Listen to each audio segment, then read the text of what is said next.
आज अननसाचा शिरो कसं करायचं तर बघूया. आता त्याचं साहित्य बघूया. इकडे मी हा एक भांडा भरून घेतलाय मीडियम साईजचं रवं.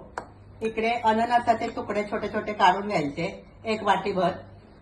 पाऊण वाटी साखर. इकडे साखरेचं प्रमाण तुम्ही कमी जास्त करा. इकडे मी बदाम घेतले चिरून. तुम्ही ड्रायफ्रुट्स आणखी पण काय काजू वगैरे घेऊ शकता. आणि मी थोडेसे चारोळे घेतले, वेलची, केशर, ह्या घरात बनवलेला साजूक तूप आणि थोडासा मीठ. आता आपण रवं भाजून घेऊया. त्याच्यासाठी मी इकडे पॅन ठेवलाय, त्याच्यात घालूया थोडा तूप.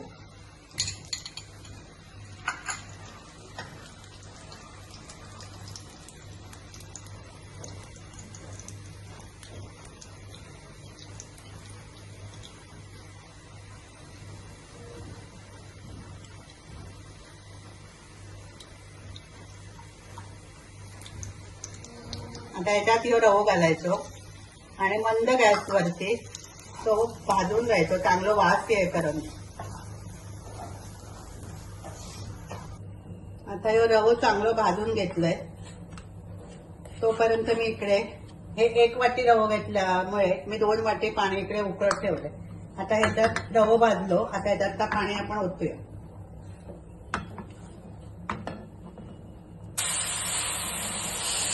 रवो पाण्यामध्ये शिजवून घ्यायचं चांगलं. गुठली होऊ द्यायची नाही.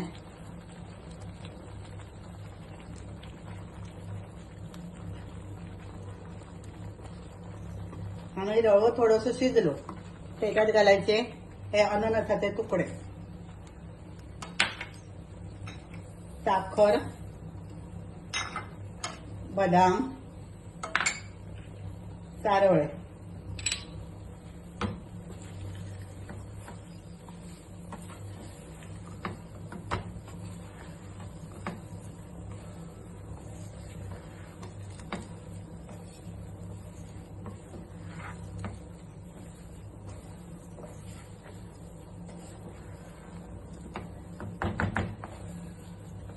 आणि झाकण ठेव, थोडा वेळ शिजवून द्यायचं. आता आपण उघडून बघूया. आता साखर विरघळली आणि अननसाचे तुकडे शिजले की त्याच्यात घालायचं अगदी थोडासा मीठ, अगदी जरासा. ह्या केशर रंगासाठी आणि वेलचीची पावडर आणि ढवळायचं.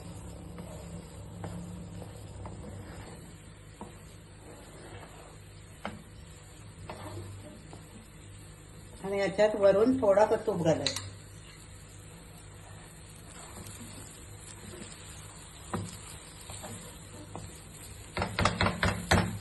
आणि परत एकदा थोडा वेळ टाकून ठेवायचं. ही सगळी प्रोसिजर करताना गॅस मंद ठेवायचं. आता आपण झाकण उघडून बघूया.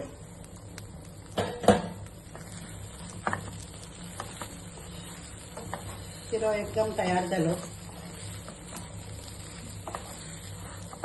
आता मी याच्यात प्रमाणात तूप घातलंय, पण तुमका जर अजून तूप हवं असत तर तुम्ही वापरू शकता.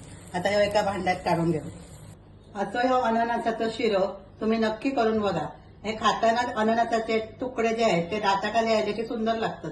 आणि ही रेसिपी आवडली तर लाईक करा, शेअर करा, सबस्क्राईब करा.